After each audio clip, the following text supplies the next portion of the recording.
On est maintenant rendu au dégrossissage des diamètres extérieurs. On va choisir l'option Rough. Si je clique sur la flèche ici, je vais agrandir ma fenêtre et je vois que j'ai d'autres opérations, dont un autre cycle qui s'appelle Rough. Donc, lui est dans la section Can. Ça, en fait, si on utilise le Rough ou le Finish ici, c'est que ça va générer un G71, G70 pour la programmation en code G. Mais nous, on va tout simplement prendre le Rough général, ce qui va nous générer des lignes de code à chaque ligne de dégrossissage. C'est juste le code G qui est bâti différemment. On choisit Rough et ici, on a une fenêtre pour la chaîne. Là, pour le dégrossissage, on va devoir sélectionner une chaîne d'entités pour lui dire c'est quoi la forme de la pièce que je dois dégrossir. Ici, je suis en C-plane parce que j'ai un dessin en 2 dimensions, je ne suis pas en 3D. Et je m'assure que ma chaîne est en mode partiel. Normalement, quand on est sur le tournage, il est toujours activé en mode partiel. Pourquoi partiel? Parce que le partiel, ce que ça fait, c'est qu'on doit choisir la première entité du début jusqu'à la dernière entité de la fin. Ça veut dire qu'on sélectionne deux choses, le début et la fin de notre usinage, et la chaîne va se créer. Je vais vous montrer.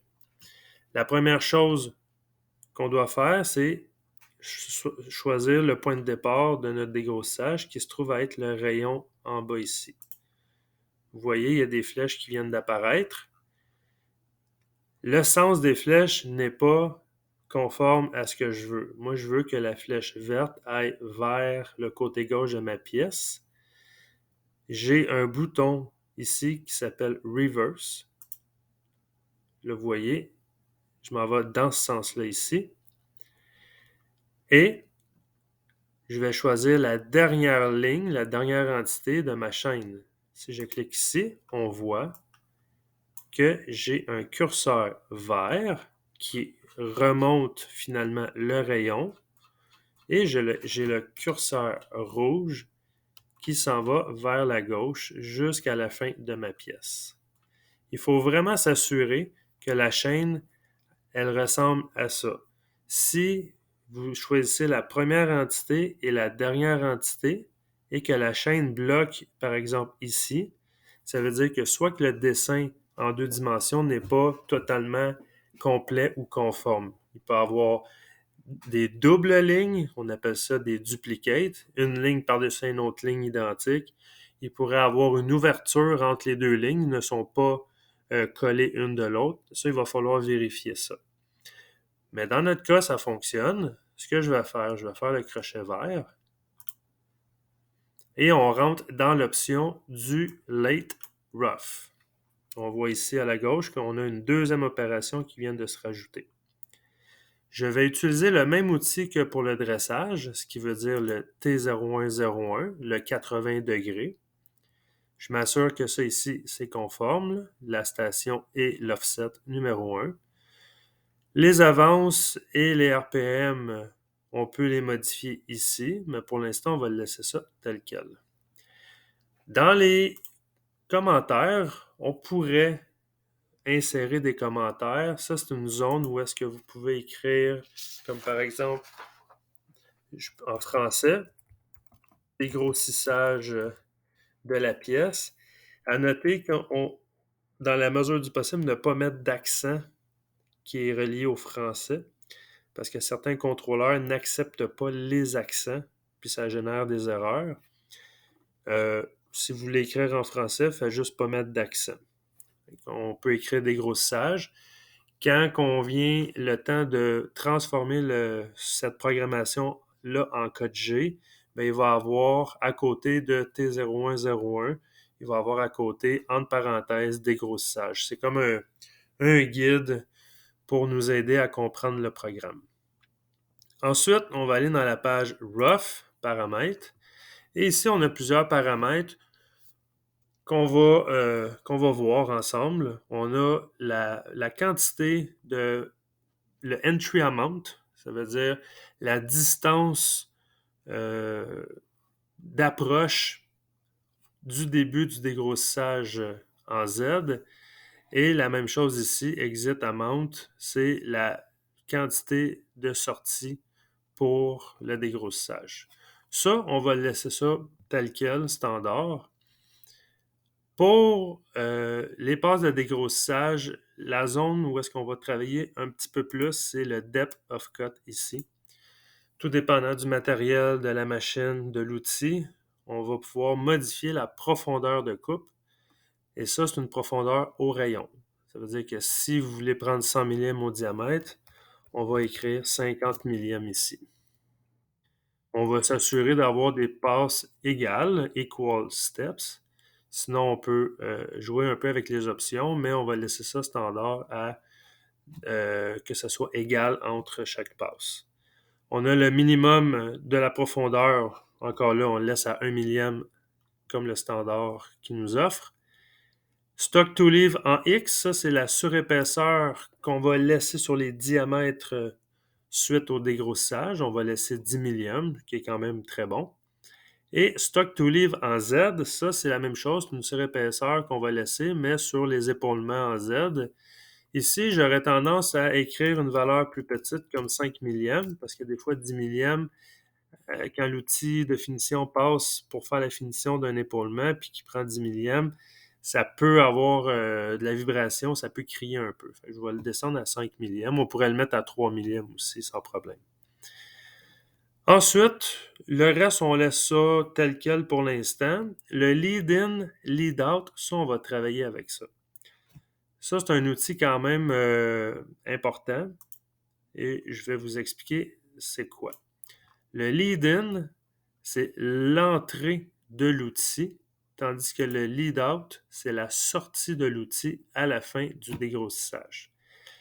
Là-dessus, on peut jouer avec l'orientation du lead-in. Ça veut dire que l'outil, lui, va rentrer comment au début de son parcours? Est-ce qu'il va rentrer à 45 degrés comme ça? Est-ce qu'il va rentrer à 90 degrés en ligne droite? Ça, je vais vous montrer un exemple tout à l'heure.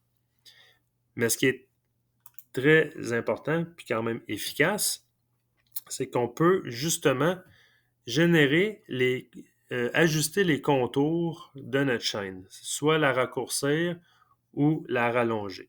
Mais pour l'instant, on va laisser ça tel quel, puis je vais vous montrer qu'est-ce que ça donne, puis on va revenir tantôt avec le lead-in, lead-out. Dernière option qu'on va activer, c'est le stock, la reconnaissance du stock. On va utiliser Use Stock for Other Boundary. Ça, c'est justement, il va prendre en considération le stock setup qu'on a mis en place et il va calculer ses passes de dégrossage en lien avec ces mesures-là.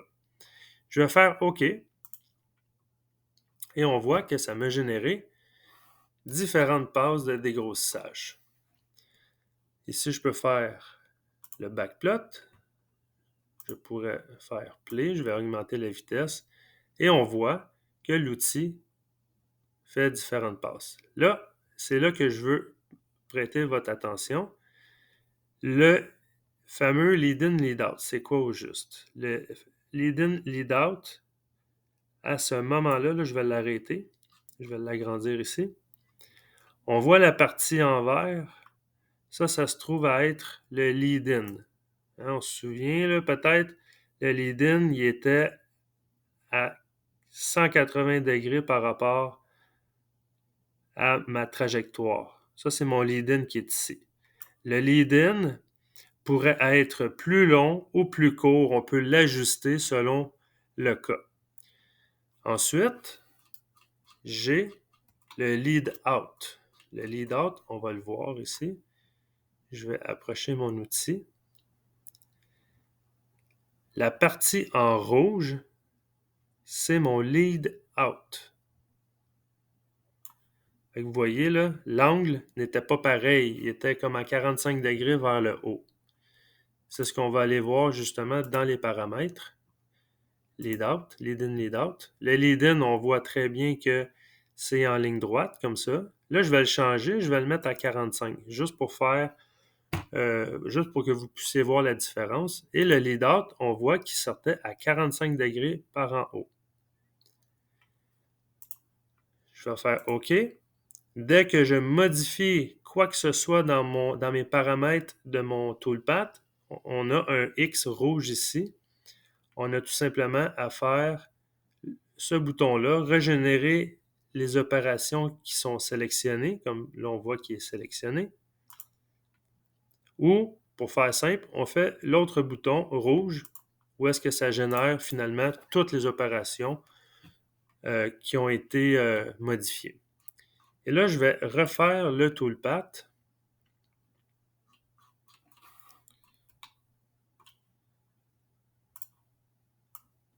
Là, on voit le lead-in, je l'ai changé.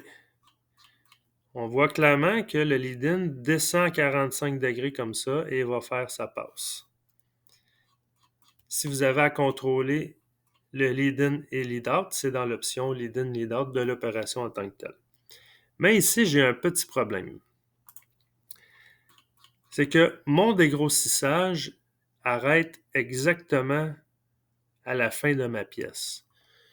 Sauf que pour être certain que mon diamètre est usiné sur toute sa longueur, je vais devoir dire l'outil, il faudrait qu'il aille peut-être 100 millièmes plus loin pour être certain que mon diamètre est vraiment parfaitement cylindrique du début jusqu'à la fin de ma pièce. Parce que là, ce que je vais avoir, c'est peut-être un rayon de la pastille ici qui va rester sur la pièce. Ça veut dire que je vais avoir une surépaisseur ici.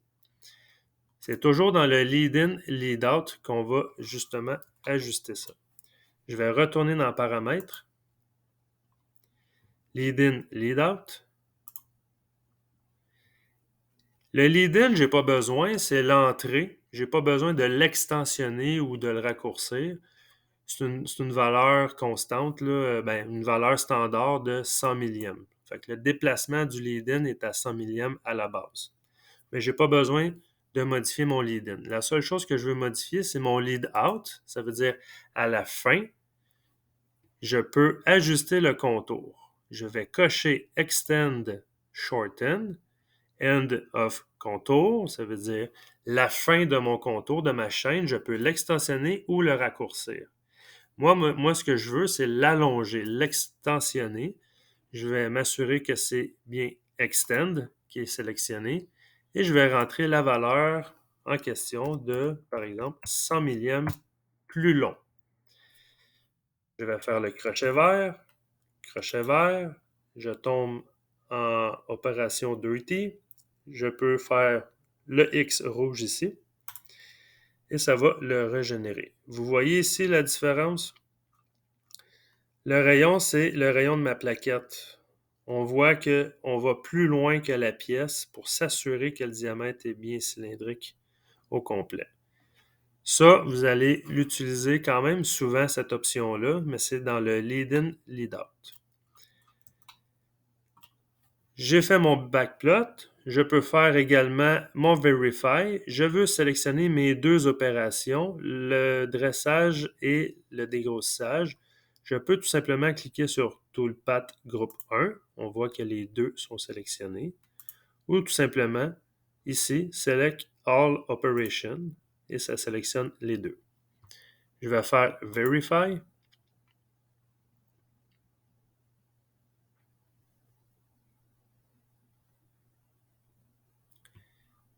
Je vais m'assurer dans la section Verify que j'ai le Color Loop d'activer. Et je vais y aller en étapes comme ça ici pour mon dressage. Là, je peux l'en mettre en vue isométrique pour bien voir. Deuxième étape, c'est mon dégrossissage. Là, je vais juste diminuer ma vitesse, puis je vais faire Play. Le dégrossissage est maintenant en bleu pour bien différencier. Et c'est ça que ça me donne comme simulation. Je peux revenir en arrière ici. Et le deuxième bouton que vous pouvez utiliser quand vous avez plusieurs opérations dans le Verify, c'est ce bouton-là ici, Next Operation. Ça veut dire qu'on va passer d'une opération à une autre très rapidement. Ça veut dire que je pourrais passer tout de suite à l'autre opération de dégrossissage, mais tout d'abord, il y avait le dressage. Si je clique une fois sur Next Operation, le dressage y est fait. Si je clique sur Next Operation, le dégrossissage y est fait, mais beaucoup plus rapidement. Alors voilà pour cette étape-là. Maintenant, on va être rendu à faire la finition de la pièce.